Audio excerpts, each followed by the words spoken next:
Hello and welcome to this week's episode of the Poor Innocent Channel and what it's like to really be an actor in Great Britain.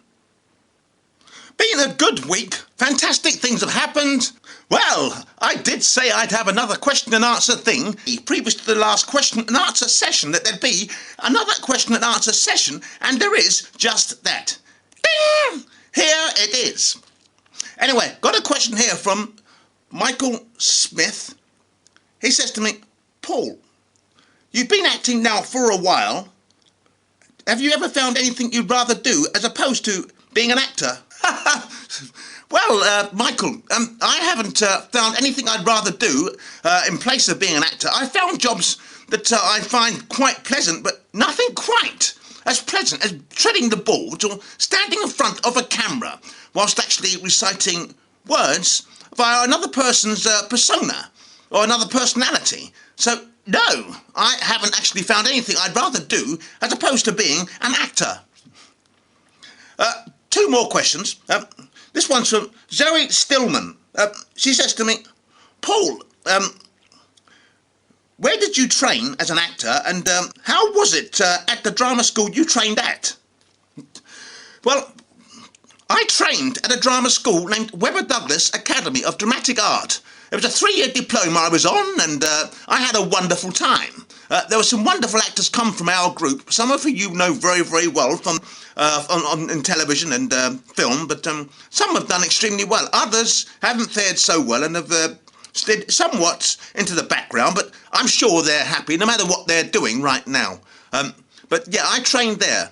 How was it? Well, it's very regimented. You've got to do it their way or no way at all. There's that going on. I will say that some people who go to drama schools have actually got more creativity before they actually get to the drama school itself. So unless you've got a compass and you know precisely who you are before you get to drama school, there's a lot to be thought about.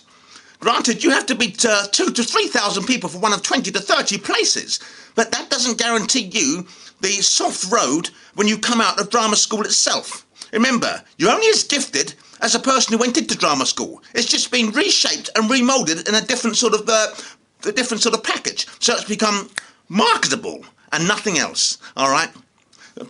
One more question. This is from Gary Rogers. He says to me, Paul, out of all the mediums you've actually been on, stage, television or film, which one do you prefer? Well, all three of those mediums are extremely different to the next. I mean, personally, I love being on stage, but television reaches more people in 1 minute than stage can reach in a whole year. So that answers a key factor of the question. Having said that, the techniques you use on all three, well, especially stage 2 television and film, are very, very different to each other. I think I mentioned a few weeks previous to this in the previous question and answer session that television and film's all about the eyes, whereas stage, when it comes to stage, it's all about putting the layers on and all that sort of thing. So as you could see, when it came to stage, my face moved a hell of a lot more manic, over the top for camera, in the scenario you've just seen. So they're very, very different, but I do enjoy all aspects of all three mediums, really, so there you are. I think we'll do a couple more questions. One from Susan Farmer. She says to me, Paul, when it comes to what happens in the profession, how do you fare when it comes to decent-sized roles for black actors? Well, decent-sized roles for black actors. Well, to be honest, I really don't see it as decent-sized roles for black actors. I really go on the quality of the role, as opposed to the size of the role. Granted, I'd love a huge role as a prince or a king in a Shakespearean play or something, but hey, whatever comes my way, if I've got an affinity with the character I'm playing, that's all that counts. I love big roles, I love small roles. What can I say? Darling, I love all roles. I really go on the quality of the role, as opposed to the quantity of lines I have to deliver.